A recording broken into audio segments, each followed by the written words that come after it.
I have to confess, I still don't know really how I got here. So I want to tell you the story how I think I got here. Who of you knows Daniel Wen? At least some of you. So he contacted me. He spent an internship at the company that I'm working for.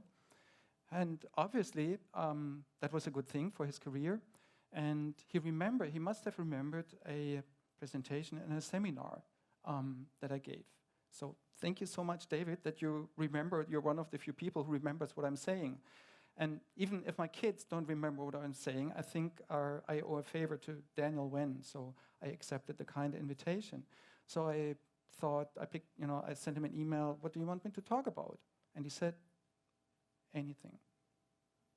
That didn't really help me.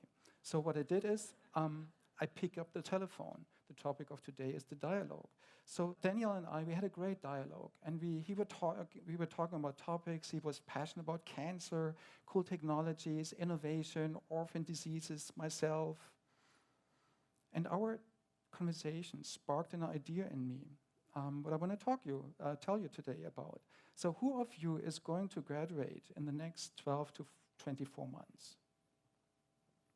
Quite a few people. So what I want to share with you today is basically some of the magic ingredients for you and for the backpack in your career path, and regardless of whether it's going to be straightforward or whether it's going to be a windy road. It's not a retirement plan, so it is from now to retirement, but it's not a retirement plan. So if you like my talk, my name is Mathias Schmidt. If you don't like my talk, my name is Daniel Wen. So let's talk about the magic ingredients that you should put into, let's cook a soup together here, today, here and now. There's basically only 5 ingredients that you need to be successful, that I think you need to be successful in your career path. It's passion and it's innovation. There's a lot of pressure on you as a generation to be innovative. I don't envy you for that. This comes in very early in your career. And at later stages, there's 3 more ingredients: mastery, autonomy, and the sense of purpose. There's a stirrer, a spoon, a big spoon, and this big spoon is the dialogue that always has to stir the soup. Now let's talk about the first ingredient of your magic career soup, passion. I want to tell you about my PhD program. What I was tasked with, I was asked to modify a highly toxic bacterial toxin so that it could actually recognize a cancer cell and kill a cancer cell by attaching an antibody specific to a molecule, we call it HER2, on a cancer cell. The first time that I presented this idea in our institutional seminar, one of the big leaders finished by saying, I think this is all bullshit. That was not so passionate, but he was passionate about the bullshit. So I want to cut the story short. It worked. And the last year of my PhD thesis, I spent at a company called now Novartis. At the time it was Ciba-Geigy. And I helped the guys to manufacture the protein that I just showed you on the previous slide. And what you see here is the first patient whom we treated with this tumor-specific toxin. So on the left side, you see this patient, the cancer expressed the target molecule. And we were scared to hell because we didn't know how toxic it would be. And the only tox data we had was from mice. And that was pretty thin, I tell you. So what we did is we identified those patients who had breast cancer and whose cancer would metastasize into the skin, and the receptor is still in the skin. This is the picture when we started the treatment. It was 39 months after I gave this seminar. 39 months and 22 days later, this is what you see on this picture. Those metastases, they melted like butter in the sun. It was an incredible experience for me. It was an incredible experience for this patient. I want to tell you what happened on the day she was dismissed from hospital.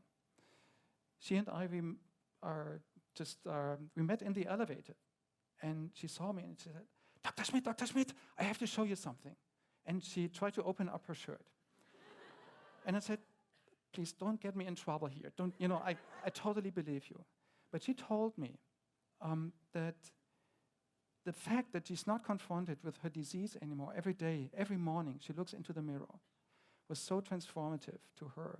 It was the cheapest proof of concept trial you could ever imagine. It was $50 for the syringes. But she was so super passionate about what she told me, what she felt about being treated. This gave me energy and passion through all the valleys of tears in my career, and I had some. And I will be forever grateful to this patient. She died of a pleural effusion, and she knew that the treatment of her metastases did not do anything to the underlying disease. But she was just so grateful not having seen the disease every morning in the mirror. It was the patient who told me, actually, or the many patients that I met who taught me much, much more than any kind of textbook could have told me about diseases. Let's talk about the second ingredient in our soup. The second ingredient is innovation. I think innovation is the biggest buzzword that exists. And believe me, in your career, your boss will tell you over and over again, you need to be more innovative, innovative, innovative. How can you do this? Innovation is a buzzword, and if you just don't anchor it won't fly. So what Daniel probably remembers, I gave this seminar about innovation, and what I did is I threw out paper clips. So here's some paper clips. And I asked the people, take this paper clip and talk to the person next to you and develop some ideas how you can innovate this. You might think, oh my gosh, a paper clip, it's nothing, how can you innovate it? But they came up with the most crazy and innovative ideas. Cover it with a fluorescent dye. So if it falls down, you will immediately see it if the room is dark. Attach a tag onto it so you can label it. Make it out of a material that you can extend or compress it. Form it around so you can use it as a toothpick or whatever. It was absolutely amazing, and those ideas would not have come up if they hadn't had the opportunity to have this dialogue and to have something tangible to talk about. But the most, so I firmly believe innovation in a dark room is very difficult to realize. So talk to others, tell people with your passion about innovation, innovative ideas. One example that inspired me very much was when I was giving a seminar about orphan diseases, about lysal storage diseases. So the lysosome, for those who don't know what a lysosome is, dear ladies, if you have a boyfriend or a husband who doesn't take out the trash, you will have a problem. If this persists for months, your problem will be bigger. If it persists for years, it will be even worse. And our cell is in a more unfortunate situation. Our cell, in order to clear the lysosome, the trash can, needs many boyfriends or husbands, many enzymes that cut and empty the lysosome. And there's genetic diseases where those enzymes are not there or are not functional. And this can have detrimental effects, so mental retardation, pain, and I think most severely, many of those patients have neuronal deficits. Some of those patients, with the progression of the disease, they will turn blind and deaf. Now you as parent, imagine you would have to develop a strategy to communicate with your child knowing a couple of years from now, he or she will be blind or deaf. You have treatments for 5.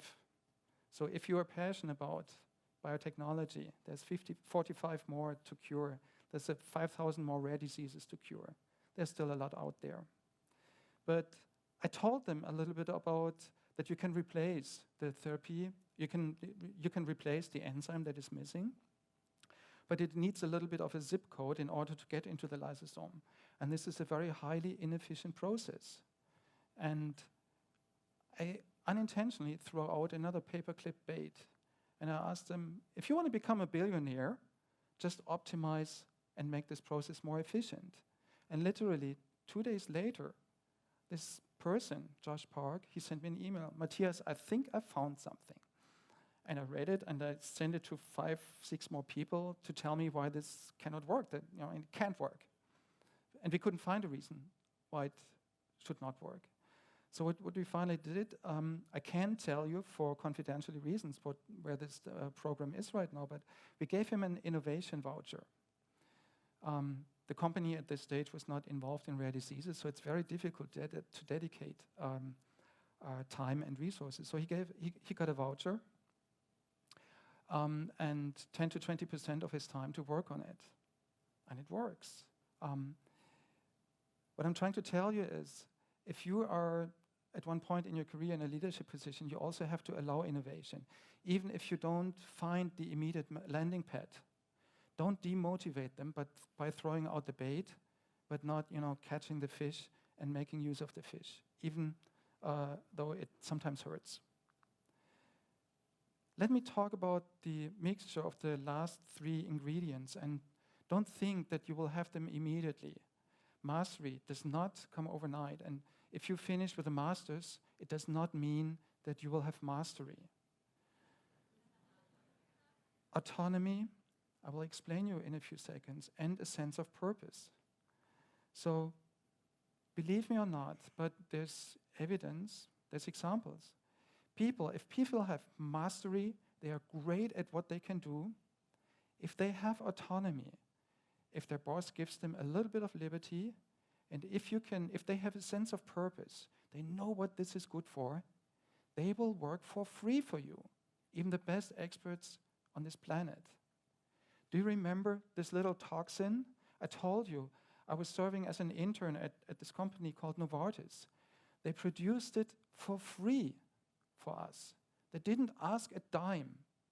They had mastery, they had autonomy, and by us telling about what this is good for, they felt a sense of purpose.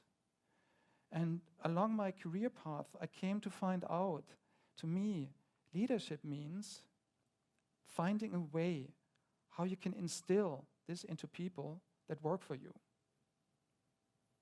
Either this way, and I wish to you that you will be a part of a team that has mastery, autonomy, and sense of purpose, and do something really meaningful and impactful to this world. So remember the grocery store of ingredients for your career path. Passion. It's contagious. I heard a few very passionate speakers, and when it comes to emotion, we always try to apologize for emotions.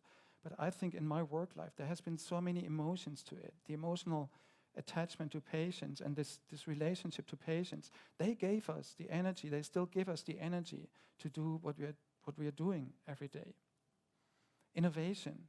Don't just accept it as a buzzword. Be specific and try to do something out of it. And later in your career, always remember mastery, autonomy, sense of purpose.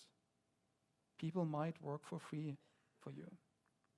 So, again, if you liked my talk, my name is Matthias Schmidt. If you didn't like my talk, my name is Daniel Venn. Thank you.